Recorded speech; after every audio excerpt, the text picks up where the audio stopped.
مدنی صاحب تشریف فرما ہیں جن کی خدمت میں ہم سوالات پیش کریں گے. آپ کے لائیو سوالات جیسے جیسے آتے جائیں گے انشاءاللہ ان کو شامل کریں گے. بس یہ ابتداً میں گزارش کر دوں کہ ٹیلی ویژن سیٹ کی آواز بند کر دیجیے گا, آپ اپنے ایل ای ڈی کی آواز بالکل میوٹ کر دیجیے گا تاکہ آپ یہ ہمنگ جو آتی ہے اس سے سوال سمجھ میں نہیں آتا. مفتی صاحب یہ فرمائیے گا کہ ہمارے ہاں زکوٰۃ کے حوالے سے لوگ پوچھ رہے ہیں, چونکہ ظاہر ہے اس کا ایک وہ ہوتا ہے کتنے اس مرتبہ اس سال کتنی زکوٰۃ جو ہے وہ 2.5 کے لحاظ سے یہ جو صدقہ فطر کے حوالے صدقہ فطر کے حوالے سے سوال آیا تھا وہ فرمائیے. بسم اللہ الرحمن الرحیم. تقریباً 300 روپے جو ہے نا اوسطاً وہ ایک آدمی کا صدقہ فطر بنے گا تقریباً. باقی مفتی منیر رحمان صاحب وغیرہ بڑے علماء جیسے بعض اوقات اعلان کر دیتے ہیں تو اس کا انتظار کر لیں, ورنہ 300 روپے تقریباً یہ ہوگا. ایک بھائی نے کویشچن کیا تھا اور پھر یہ کہ ہمارے ہاں افطار وغیرہ اکثر کراتے ہیں تو کہتے ہیں کہ یہاں ٹیشو پیپر کے اوپر اسی طرح جو ڈسپوزل گلاس ہوتے ہیں ان کے اوپر رمضان کریم یا رمضان مبارک لکھا ہوتا ہے, اور جب یہ ختم ہوتے ہیں تو سارا اٹھا کے کچرے میں پھینک دیتے ہیں, تو یہ کیسا ہے؟ تو دیکھیں ایسا نہیں کرنا چاہیے کیونکہ رمضان تو ویسے قرآن کا ورڈ ہے, اور اگر نہ بھی ہوتا تو حروف تہجی کے ادب کا حکم ہے. یہ لکھوایا نہ کریں, کوشش کریں, اگر لکھیں گے اور پھر اس کو کچرے کے اندر پھینکیں گے تو یہ ادب کے خلاف ہے. میں یہ تو نہیں کہوں گا کہ گناہ گار ہوں گے کیونکہ اس پہ باقاعدہ کوئی نص موجود نہیں ہے, لیکن عرفاً اخلاقاً یہ چیز بے ادبی میں شمار ہوتی ہے اور اس سے بچنا چاہیے. اچھا, اس ضمن میں دو سوالات میرے پاس اور ہیں. سب حجاز میں تو ہم نے یہ دیکھا ہے کہ باقاعدہ پرنٹ ہوتا ہے مدینہ منورہ اور باقاعدہ اس کی مسجد نبوی کی تصویر ہوتی ہے, اس کے اوپر یہ عکس ہوتا ہے, تو وہاں تو بہت زیادہ, یہاں تو بہت کم دیکھا گیا, وہاں بہت زیادہ, تو یہ بھی اسی زمرے میں آئے گا, اس میں بالکل آئے گا, بلکہ اس سے کہیں زیادہ آئے گا. آپ دیکھیں نا کہ مسجد نبوی کی تصویر گنبد خضرا کی یا مسجد کی تو وہ تو اور زیادہ ادب کے خلاف, اور وہ کچرے کے اندر گندی بدبو دیگر چیزوں کے اندر جانا یہ بالکل نہیں ہونا چاہیے, اس کی احتیاط کرنی چاہیے. ہمارے ساتھ کالرز ہیں. السلام علیکم. جی وعلیکم السلام. جی جناب, سوال بتائیے گا. نعمان بات کر رہا ہوں اسلام آباد سے. میرا مفتی صاحب سے سوال ہے کہ میں نے 2022 میں ایک فائل خریدی تھی جو کہ ابھی پلاٹ نہیں ہے, ابھی وہ فائل ہی ہے, 42 لاکھ کی لی تھی, جو کہ ابھی اس کی ویلیو کم ہو کر 17 لاکھ ہو گئی ہے. تو یہ میں نے انویسٹمنٹ کے پرپس کے لیے لی تھی, تو مجھے بتائیے گا اس پہ میری زکوٰۃ بنتی ہے؟ دوسرا جو میرا سوال ہے وہ یہ ہے کہ جو چاندی کی قیمت ہے 52.5 تولہ وہ تقریباً 5.5 لاکھ ہے, اور 1 تولہ سونے کی قیمت 5.5 لاکھ کے قریب ہے, تو وہ 35.5-40 لاکھ بنتا ہے. تو نصاب کس حوالے سے ہوگا یہ کائنڈلی ذرا جی شامل کرتے ہیں. ایک اور ہمارے ساتھ کالر ہیں. السلام علیکم. وعلیکم السلام رحمۃ اللہ. جی جناب. اچھا سر, مفتی صاحب سے یہ سوال پتہ کرنا تھا کہ طواف زیارہ میں اگر 7ویں چکر میں وضو ٹوٹ جائے تو وضو کر کے وہیں سے چکر شروع کرنا ہوگا یا یہاں سے حجر اسود سے دوبارہ چکر کرنا ہوگا؟ کیونکہ میں نے حجر اسود سے دوبارہ ایک چکر مکمل کیا تھا, کوئی دم وغیرہ تو نہیں مجھ پہ ہوا؟ ٹھیک ہے جناب, شامل کرتے ہیں آپ کے سوالات کو بھی انشاءاللہ. جی اس وقت کیا فرمائیے تھا؟ جی اگر پلاٹ حوالے نہیں ہوا تھا, صرف فائل تھی, تو حقیقتاً یہ فائل کی سیل پرچیز جو ہے نا یہ اصل میں ایک حق کی سیل پرچیز ہے, کیونکہ فائل اپنی کوئی حیثیت نہیں رکھتی ہے. یہ تو یہ ہے کہ مجھے یہ فائل مل گئی تو اس کا مطلب اس پلاٹ پہ میرا حق ہے, اور پھر ہم فائل سے سیل پرچیز کرتے ہیں. تو اب آپ نے چونکہ وہ پیسہ وہاں دیا ہوا ہے, پلاٹ اگر آپ کو مختص ہی نہیں ہوا, اس پہ نمبرنگ ہی نہیں ہوئی, تو اس پیسے کے اوپر ابھی زکوٰۃ نہیں ہوگی کیونکہ آپ کے پاس سے وہ نکل چکا ہے اور باقاعدہ کسی فزیکلی شکل کے اندر آیا نہیں ہے. اور اگر آ چکا ہوتا پھر اس کے اوپر ہوتی, لیکن ابھی فی الحال نہیں ہوگی.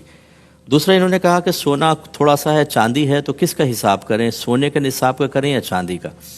یہ ذہن میں رکھیں, دیکھیں اصول بس ذہن میں رکھیں. اگر صرف سونا ہو تو 7.5 تولہ, چاندی ہو تو 52.5, اور اس کے علاوہ چاہے روپیہ ہو مال تجارت یا یہ تھوڑے تھوڑے ہوں, ان باقی سب کے اندر 52.5 تولہ چاندی کا نصاب دیکھا جاتا ہے. اچھا, لہٰذا اب ان کا نکالیں اور دیکھیں 52.5 تولہ چاندی تک پہنچ گئے تو بس زکوٰۃ واجب ہوگی, یعنی پورے پر ہوگی, کم از کم اتنا تو ہونا چاہیے, زیادہ کے اوپر پورے پر زکوٰۃ بنے گی. اور 7ویں چکر میں اگر ان کا وضو ٹوٹ گیا تھا تو حجر اسود سے ہی اسٹارٹ کرنا تھا. یہ انہوں نے بالکل صحیح کیا کیونکہ درمیان سے نہیں ہوگا, اور ایک ہی چکر بس لگانا تھا, حجر اسود سے ہی اسٹارٹ کرنا تھا. ایک ہی چکر انہوں نے لگایا, ایک ہی چکر بس وہ کرنا تھا, بالکل صحیح کیا, حجر اسود سے اسٹارٹ کرنا. ٹھیک ہے جناب. 2 کالز ہمارے ساتھ اور ہیں, کالرز ہیں. السلام علیکم. السلام علیکم. وعلیکم السلام. سوال بتائیے گا. جی میرا سوال ہے کہ ایک شخص کی 2 شادیاں ہیں, تو جی ان کی پہلی بیوی سے بچے ہیں, دوسری سے بچے نہیں ہیں, لیکن وہ دوسری کے ساتھ رہ گئے ہیں. اچھا. تو ان کا خرچ یا ان کی ساری ذمہ داری دوسری بیوی کے پہلے ہسبینڈ سے بچے جو ہیں وہ کر رہے ہیں. تو جو ان کے پہلے بچے ہیں, پہلی بیوی سے جو بچے ہیں, وہ خرچ نہیں کر رہے, بیٹھ کے پوچھتے ہیں, کرتے ہیں, لیکن ان کی کوئی ذمہ داری نہیں اٹھاتے. وہ گناہگار ہوں گے یا نہیں ہوں گے یا کیا ہے؟ ٹھیک ہے, شامل کرتے ہیں. ایک اور کالر ہے. السلام علیکم. جی وعلیکم السلام. جی فرمائیے. یہ میں نے دو پہلا سوال پوچھنا ہے روزے کے فدیے کے بارے میں. روزے کے فدیے کے حساب سے جو جتنی رقم بنتی ہے وہ پوری رقم کے ہم نے راشن ایک ہی بندے کے گھر میں ڈالنا ہے یا آدھے آدھے دو بندوں کو بھی دے سکتے ہیں؟ اور دوسرا جی بتائیے, سوال بتائیے. کال کٹ گئی آپ کی, اگر آپ دوبارہ شامل ہوں گے تو ضرور شامل کریں گے. جی مفتی صاحب کیا فرماتے ہیں؟ دیکھیں مسئلہ یہ ہوتا ہے کہ اگر والد محتاج ہوں تو بچوں پر ان کی کفالت لازم ہوتی ہے, اور وہی نان نفقہ لازم ہوتا ہے. نان نفقے میں 3 چیزیں آتی ہیں, رہائش, کھانا پینا, لباس. تو اگر وہ والد صاحب محتاج ہیں تو ان کو ایسا کرنا ہوگا, اور اگر بچے محتاج ہیں, بھی نابالغ ہیں, تو باپ کی ذمہ داری ہے, چاہے وہ پہلے والی بیوی کے پاس نہ رہتے ہوں, اگر بچے نابالغ ہیں تو باپ کو نان نفقہ دینا واجب ہے. اگر بالغ ہو چکے ہیں تو پھر وہ ذمہ داری سے عہدہ برا ہو جاتے ہیں.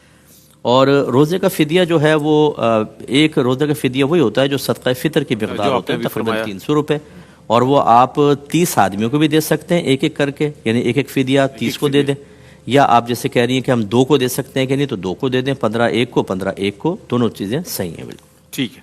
کالر ہمارے ساتھ. السلام علیکم. السلام علیکم. جی وعلیکم السلام. جی فرمائیے. یہ قضاء کا ٹائم کتنا, مکروہ ٹائم کتنے منٹ ہوتے ہیں؟ یہ آپ سے مفتی صاحب سے سوال ہے. دوبارہ دوہرا دیں گی سوال؟ اچھا سوال دوہرا دیں, بڑی عنایت ہوگی آپ کی. سوال یہ ہے کہ مکروہ کا کتنا ٹائم ہوتا ہے, کتنے منٹ؟ اچھا ٹھیک ہے, مکروہ ٹائم کا. ایک اور کالر ہے. السلام علیکم. جی میں نے صدقے کے بارے میں پوچھنا ہے. وعلیکم السلام. جی. کہ صدقے کی کتنی قسمیں ہوتی ہیں, اور کیا صدقے کے پیسے میں زکوٰۃ کے پیسے میں سے ادا کر سکتے ہیں؟ ٹھیک ہے, شامل کرتے ہیں. بہت شکریہ. جی صاحب کیا کہتے ہیں؟ دیکھیے مکروہ ٹائم کتنا ہوتا ہے, کون سے مکروہ ٹائم کی بات کر رہے ہیں؟ مسئلہ یہ ہوتا ہے کہ مکروہ 3 طرح کے اوقات ہوتے ہیں, یا 3 ٹائم ہوتے ہیں. ایک ہوتا ہے طلوع آفتاب, یعنی جب سورج کی پہلی کرن نکلتی ہے اس کے بعد 20 منٹ تک یہ مکروہ وقت ہوتا ہے, اس میں کوئی نماز ادا نہیں کر سکتے. دوسرا ہوتا ہے زوال آفتاب, یہ ہر ایک نہیں پہچان سکتا, یہ کیلنڈر کے اندر دیکھیں اس پہ لکھا ہوتا ہے زوال آفتاب یا ضحوہ کبریٰ, یہاں سے زوال کا آغاز ہوتا ہے, اور اگلے اس میں خانے میں لکھا ہوتا ہے وقت ظہر. بس دعوی کبریٰ سے وقت ظہر تک جتنا وقت ہے نا بیچ میں, یہ ہوتا ہے زوال کا وقت, اور مکروہ ہوتا ہے, اس میں نماز نہیں ہو سکتی. تیسرا ہوتا ہے غروب آفتاب. غروب آفتاب کی آسان سی تعریف یہ ہے کہ عصر کے آخری 20 منٹ وہ غروب آفتاب مکروہ وقت ہوتا ہے, اس میں نماز ادا نہیں کر سکتے. ہاں اس دن کی اگر اثر رہ گئی ہے تو اس کو ادا کر سکیں گے, یہ مکروہ وقت ہوتا ہے. اور صدقے کی 2 قسمیں ہوتی ہیں بڑی جو ہیں, ایک صدقہ واجبہ ہے اور ایک صدقہ نافلہ ہے. اگر شریعت نے کسی صدقے کی ادائیگی کو لازم کر دیا ہے تو اس کو صدقہ واجبہ کہتے ہیں, اس میں زکوٰۃ بھی آتی ہے, صدقہ فطر آتے ہیں, کفارے وغیرہ آتے ہیں. اور اگر لازم نہیں کیا, آپ کی ثوابدید پر چھوڑا ہے, کرنا چاہیں کریں, نہ کرنا چاہیں نہ کریں, انہیں صدقات نافلہ کہتے ہیں. ٹھیک ہے. 2 کالرز ہیں. السلام علیکم. جی وعلیکم السلام. جی میری بہن سوال بتائیے گا. میرا سوال تھا کہ ابھی نا گھر کنسٹرکشن ہو رہا ہے, ابھی بنا نہیں ہے, تو اس پہ زکوٰۃ واجب ہوگی؟ ٹھیک ہے, شامل کرتے ہیں. ایک اور کالر ہیں. السلام علیکم. وعلیکم السلام. جی میرے بھائی. سوال میرا مفتی صاحب سے یہ ہے کہ ایک تو جو قربانی کا گوشت ہے وہ ہم نان مسلم میں بانٹ سکتے ہیں, اور دوسرا سوال. جی آپ کی آواز نہیں آ رہی ہے, بہرحال ایک اور کالر ہیں. ٹھیک ہے جی مصعب. جی دیکھیں گھر بن رہا ہے یہ کہہ رہی ہیں, اگر تو رہائش کے لیے ہے یا آپ اس لیے بنا رہے ہیں کہ بنا کے کرائے پہ چڑھائیں گے, تو چاہے کروڑوں روپے کا ہو اس پہ 1 پیسہ بھی زکوٰۃ نہیں ہے. ٹھیک ہے. اور اگر آپ اس لیے کر رہے ہیں کہ ہم بنا کے آگے اس کو سیل کریں گے تو یہ مال تجارت ہے, پھر اس کے اوپر بننے کا انتظار نہ کریں, بلکہ جتنی مالیت اس پہ لگ چکی ہے وہ اس پر بھی آپ کو ہر سال زکوٰۃ دینی ہوگی. اور قربانی کا گوشت غیر مسلم کو نہیں دینا چاہیے, یہ مسلمان کو ہی دیں, بس غیر مسلم کو قربانی کے دیں گے تو ناجائز نہیں کہہ رہے ہیں کہ ناجائز ہے, لیکن مسلمان کا ہی حق بنتا ہے اسی کو دینا. اسی طرح زکوٰۃ کا پیسہ بھی مفتی صاحب بتائیے گا, جو کام وام کرنے والے ہوتے ہیں جو ہمارے, وہ بھی مانگتے ظاہر غیر مسلم ہوتے ہیں. نہیں, نفلی صدقہ دینا چاہیے, ان کو زکوٰۃ ہرگز زکوٰۃ نہیں دے سکتے. بالکل نہیں دے سکتے. ٹھیک ہے. کالر ہیں. السلام علیکم. اچھا کال نہیں ہے. ٹھیک ہے. اچھا مفتی صاحب آپ سے مزید یہ سوال یہ کرنا تھا کہ عید کی بھی نماز کے لیے لوگ جب جاتے ہیں تو آدھی نماز رہ جاتی ہے, اور بہت ساروں کو طریقہ ہی نہیں پتہ ہوتا ہے, تو ایسی صورت میں کیا نماز ہو جاتی ہے اگر بیچ میں داخل ہو جائے, کچھ تکبیرات رہ جائیں ان کی, یا اس طرح سے کیا فرمائیے گا سوال؟ دیکھیں پہلی بات تو یہ میں سب سے گزارش کروں گا کہ عید سے ایک دن پہلے ہی عید کا طریقہ پورا کسی کتاب میں پڑھ لیں, اور خاص طور پہ ایسے دیر سے پہنچنے والے بھائی خاص طور پہ پڑھ دیں تاکہ مسئلہ نہ ہو. لیکن بہرحال جب ایک رکعت کوئی نکل گئی تو اپنی رکعت پڑھنی ہوگی, اور اس میں 3 تکبیریں تو لگانی ہیں جو زائد تکبیریں ہیں, واجب ہیں. تو اس کا طریقہ بہرحال پہلے سیکھنا ہوگا, اگر نہیں لگائیں گے تو ترک واجب ہوگا اور گناہ گار ہوں گے. تو اس لیے ایسا علم سیکھنا کہ جس کو نہ سیکھنے کی بنا پر کسی گناہ کا مرتکب ہوں وہ سیکھنا لازم ہو جاتا ہے. جیسے فرض علوم کی اب ہم نے بات کی تو پہلے اس کو سیکھ لینا چاہیے. اچھا, ایک امام صاحب نے ایک تکبیر جو ہے نا وہ بھول گئے نماز میں, اور انہوں نے نماز پڑھا دی, تو نمازی جو ہے وہ اس پر کھڑے ہو گئے کہ بھائی دوبارہ نماز پڑھائے. تو اس طرح تکبیر اگر رہ جائے امام سے تو کیا نماز ہو جاتی ہے؟ نہیں, نماز تو خیر ہو گئی ہے. یہ یعنی اگر 6 تکبیروں میں سے ایک کوئی رہ گئی تھی, ہاں رہ گئی تھی, تو پھر اب وہ اتنا رش ہوتا ہے وہاں کہاں واجب الادا ادا کریں گے, آخر میں سجدہ سہو کر لیتے تو زیادہ بیسٹ تھا بہرحال. لیکن اگر لوٹا لی تو بہت اچھی بات ہے, چلیں کوئی بات نہیں, بہتر ہے. ایک اور کالر ہے. السلام علیکم. جی وعلیکم السلام. جی جناب سوال. جی مفتی صاحب سے میرا سوال ہے کہ 5.5 تولہ سونا میرے پاس ہے اور 1.5 لاکھ میرے بینک اکاؤنٹ میں پڑے ہوئے ہیں. اچھا, تو میری جو زکوٰۃ ہے وہ مجھے 1.5 لاکھ پہ الگ سے دینی پڑے گی یا 5.5 تولہ کی بھی اس میں جمع تفریق کرنی ہے؟ اور دوسرا جو ہے وہ یہ کہ نماز عشاء میں 4 فرض پڑھنے کے بعد جو ہے وہ تراویح شروع ہو گئی, تو میں نے 2 سنتے نہیں پڑھی, تراویح پوری پڑھی, تو اس کے بعد میں نے 2 سنتے پڑھ کے میں نے 3 وتر پڑھے امام صاحب کے پیچھے. تو یہ طریقہ ٹھیک ہے؟ ٹھیک ہے جناب, شامل کرتے ہیں آپ کے سوال کو. جی وہ صاحب کیا کہیے گا؟ جی ان کو دیکھیں ایسے کرنا ہے کہ 5.5 تولہ کی کسی سنار سے قیمت معلوم کریں, پھر یہ جو 1.5 لاکھ ان کے پاس ہے وہ اس کو ایڈ کریں اور ٹوٹل کے اوپر 2.5% زکوٰۃ نکالیں گے. عشاء کے انہوں نے 4 فرض پڑھے اور تراویح میں شامل ہو گئے, ٹھیک ہے, اگر سنت چھوڑ دی کوئی مسئلہ نہیں ہے, اور تراویح کے بعد یا وطر کے بھی بعد اس کو اگر پڑھیں گے تو ٹھیک ہے. اگر پہلے پڑھ دیتے زیادہ صحیح تھا کہ ترتیب قائم رہ جاتی, لیکن بعد میں بھی پڑھا تو اس میں کوئی حرج نہیں ہے, ہو گئی نماز. کالر ہیں. السلام علیکم. وعلیکم السلام ورحمۃ اللہ. جی جناب. میرا سوال یہ ہے کہ میں 2 سال سے بے روزگار ہوں اور میں نے 2 سال زکوٰۃ نکالی ہے. یہ سال میں چاہ رہا ہوں کہ میں زکوٰۃ میں کما کچھ نہیں رہا, انکم کچھ نہیں ہے, تو میرے پاس سونا بھی ہے 52.5 تولہ چاندی بھی سے بھی زیادہ چاندی بھی ہے, اور 7.5 تولہ سونے سے زیادہ سونا بھی ہے, اور کیش بھی ہے. تو میں چاہ رہا ہوں میں زکوٰۃ نہیں نکالوں. اور سوال تو سن لیتے آپ پہلے پورا. بہت شکریہ آپ کا. جی مصعب کیا کہیے؟ جی میرا مشورہ یہ ہے کہ دیکھیں اللہ تبارک و تعالیٰ بڑا کریم ہے, رحیم ہے. آپ کو جب اللہ نے اتنا ماشاءاللہ دیا ہے, 7.5 تولہ سونا, 52 تولہ چاندی, کیش بھی ہے, دل کھول کر اللہ تعالیٰ کی راہ میں خرچ کریں. نبی کریم صلی اللہ علیہ وسلم نے ارشاد فرمایا, خدا کی قسم صدقے سے تمہارا مال کم نہیں ہوتا. آپ اگر بخل کریں گے تو یہ مال آپ کو نہیں بچائے گا, اللہ تبارک و تعالیٰ کی رحمت آپ کو بچا سکتی ہے. تو لہٰذا کہ دل کھول کر آپ بالکل زکوٰۃ ادا کریں, زکوٰۃ بچانے کی فکر نہ کریں, اللہ تعالیٰ مزید برکت عطا فرمائے گا. ٹھیک ہے.